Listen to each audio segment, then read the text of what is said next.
হে তরুণ তুমি ঘুমিও না, শেষ হয়নি তোমার কাজও। হে তরুণ তুমি ঘুমিও না, শেষ হয়নি তোমার কাজও। তুমি নতুন দিনের মুক্তি সেনানী, যুদ্ধের সাজে সাজো।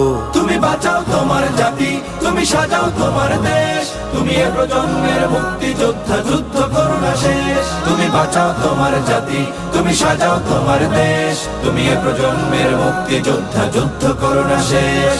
করেছে শোষণ ব্রিটিশ জালিম হানাদার পাক সেনা, এখন শোষণ করে যারা তারা তোমাদের খুব চেনা। জিজ্ঞেস করো এই দেশটা কি তাদের টাকায় কেনা। জিজ্ঞেস করো এই দেশটা কি তাদের টাকায় কেনা। তুমি জনতার হয়ে ক্ষমতাসীনের বুঝে নাও লেনা দেনা। তুমি বাঁচাও তোমার জাতি, তুমি সাজাও তোমার দেশ। তুমি এ প্রজন্মের মুক্তি যোদ্ধা, যুদ্ধ করো না শেষ। তুমি বাঁচাও তোমার জাতি, তুমি সাজাও তোমার দেশ। তুমি এ প্রজন্মের মুক্তি যোদ্ধা, যুদ্ধ করো না শেষ।